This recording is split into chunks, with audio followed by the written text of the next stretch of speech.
Salam. Bugün sizinlə çox spesifik, amma əslində çox vacib bir mövzuya toxunacağıq.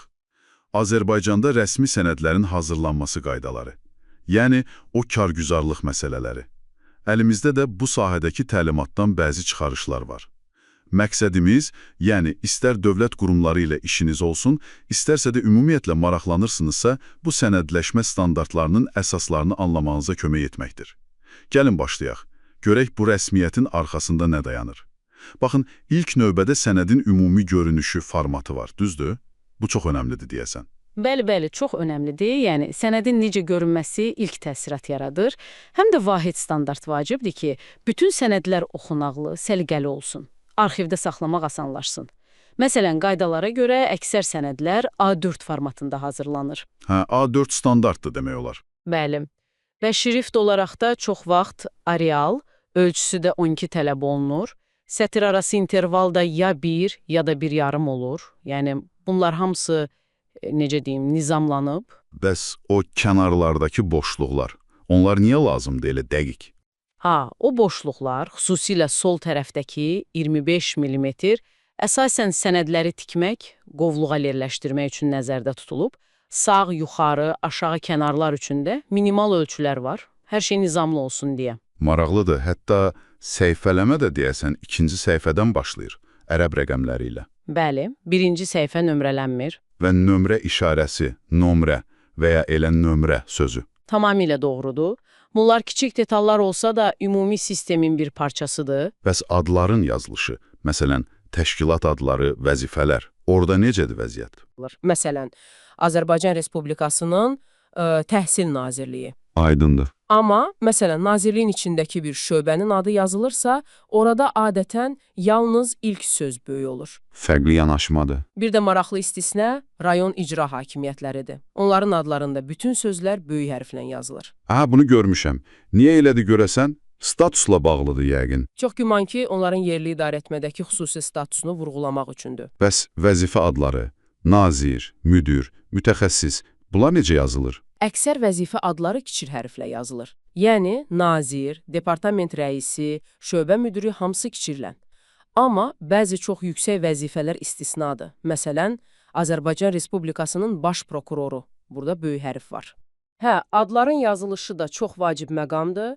Təşkilat adlarında, belə deyək, köməkçi sözlər çıxmaq şərti ilə əsas sözlər, xüsusi isimlər böyük hərflə yazılır. Məsələn, Azərbaycan Respublikasının Təhsil Nazirliyi. Aydındır. Amma, məsələn, nazirliyin içindəki bir şöbənin adı yazılırsa, orada adətən yalnız ilk söz böyük olur. Fərqli yanaşmadır. Bir də maraqlı istisna rayon icra hakimiyyətləridir. Onların adlarında bütün sözlər böyük hərflə yazılır. Bunu görmüşəm. Niyə elədi görəsən? Statusla bağlıdır yəqin. Çox güman ki, onların yerli idarə etmədəki xüsusi statusunu vurğulamaq üçündür. Bəs vəzifə adları, nazir, müdür, mütəxəssis, bunlar necə yazılır? Əksər vəzifə adları kiçik hərflə yazılır. Yəni, nazir, departament rəisi, şöbə müdürü hamısı kiçiklə.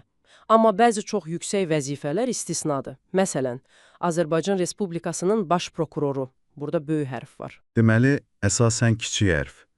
Bir neçə vacib istisna ilə. Bəli. Bir də abreviaturalar var. Sizin dediyiniz DTX kimi. DTX, Mərkəzi Bank, Ardınış. Aynən. Onlar həmişə tamamilə böyük hərflərlə yazılır. Bu da həm qısadır, həm də dərhal tanınır. Yaxşı, bəs deyək ki, sənədə nəsə əlavə etmək lazımdır. Bir cədvəl, başqa bir sənəd. Bunun qaydası necədir? Əlavələrin də öz qaydaları var əlbəttə.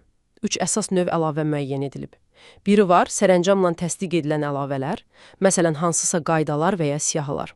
İkincisi, əsas sənədin mətnini izah edən, tamamlayan əlavələr.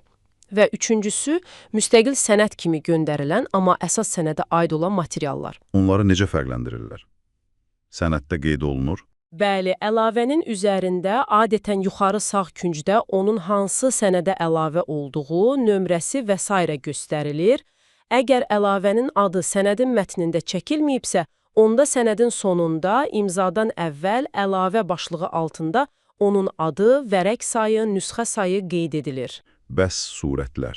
Sənədin kopyasını çıxarmaq, bu necə tənzimlənir? Surətlərin çıxarılması üçün bir qayda olaraq rəhbər şəxsin icazəsi tələb olunur. Yəni, hər kəs çıxara bilməz. Bəli, rəsmiyyət bunu tələb edir. Surət adətən adi vərəqdə hazırlanır, amma əgər orijinal sənəd blankdadırsa, blankın bütün rekvizitləri surətə köçürülməlidir və vacib məqam surətin yuxarı sağ küncündə surət sözü yazılır. Ən vacibi yəqin ki, onun təsdiqlənməsidir, eləmi?